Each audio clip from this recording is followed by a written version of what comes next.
ಈ ಸಿನಿಮಾದೊಳಗಡೆ ತುಂಬಿದ್ದಾರೆ, ಆವರಿಸಿದ್ದಾರೆ. ನನ್ನ ಒಳಗಡೆ ಇರೋ ಆತ್ಮ, ಭೀಮ್ರಾವ್ ಒಳಗಡೆ ಇರೋ ಆತ್ಮ, ಅಥವಾ ಪಾತ್ರದ ಒಳಗಡೆ ಇರೋ ಆತ್ಮ ಎಲ್ಲವೂ ಒಂದೇ. ನಾನು ಲಾಸ್ಟ್ ಟೈಮು ಟ್ರೈಲರ್ ರಿಲೀಸಲ್ಲಿ ಹೇಳಿದ್ದೆ, ಸೋಲಿಸ್ಬೇಡ್ರಪ್ಪ ಗೆಲ್ಸ್ರೆ ಈ ಸಿನಿಮಾನ ಅಂತ. ದಯಮಾಡಿ ಬಹುಶಃ ನಿಮ್ಗೆಲ್ಲರೂ ಎದೆ ತುಂಬಿ ಬಂದಿದೆ ಅಂತ ಅನ್ಕೋತೀನಿ. ಸೋಲಿಸ್ಬೇಡಿ, ನೀವೆಲ್ಲರ ಜೊತೆ ನಿಂತ್ಕೊಂಡು ಗೆಲ್ಲಿಸಿ. ನಮ್ಮೊಬ್ಬರಿಂದ, ನಮ್ಮ ತಂಡದಿಂದ ಮಾತ್ರ ಸಿನಿಮಾ ಗೆಲ್ಸಕ್ಕೆ ಸಾಧ್ಯ ಇಲ್ಲ. ಸೋಲಿಸ್ಬೇಡಿ, ಗೆಲ್ಲಿಸಿ. Thank you.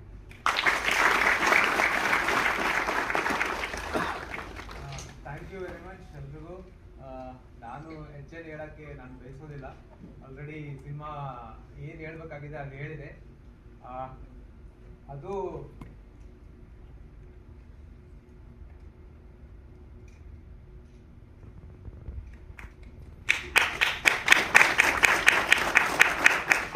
ಅಂದರೆ ನಾನು ಹುಟ್ಟಿ ಬೆಳೆದಿರೋ ವಾತಾವರಣ ಇದು.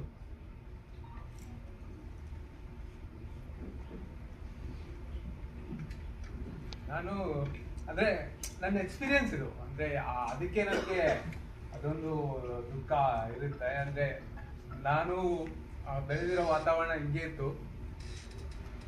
ಸೊ ಅದಕ್ಕೆ ನಮ್ಮ ತಂಡದ ಪರಿಚಯ ಮಾಡ್ಬಿಡ್ತೀನಿ. ಅನಂತ್ ಸರ್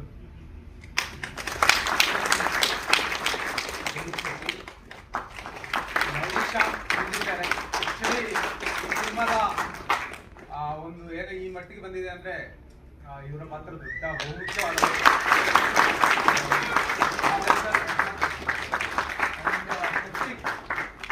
ಮ್ಯೂಸಿಕ್ ಅಂದರೆ ಸೌಂಡ್ ಡಿಸೈನಿಂಗ್ ನೋಡ್ತಿರಲ್ಲ, ನಮ್ಮ ವಾತಾವರಣನ ತುಂಬ ಕಟ್ಟಿಕೊಟ್ಟಿರ್ತಕ್ಕಂಥ ಮಾಮ ಮೋಹನ್ ಬನ್ನಿ. ಸಂಜಯ್ ಲಾಸ್ಟಿಗೆ ರ್ಯಾಪ್ ಅಂತಲ್ಲ, ಅವರೇ ಬರೆದಿರೋದು, ಜೊತೆಗೆ ಹಾಡಿರೋದು ಅವರೇ. ಸಂಪತ್ ಸಿರಿಮನೆ ಸಿನಿಮಾದ ಏನೋ ಒಂದು ಭಾವನೆಯನ್ನ ಲಿರಿಕ್ಸ್ ಮೂಲಕ ತುಂಬಿದ್ದಾರೆ, ಹಾಡುಗಳ ಮೂಲಕ.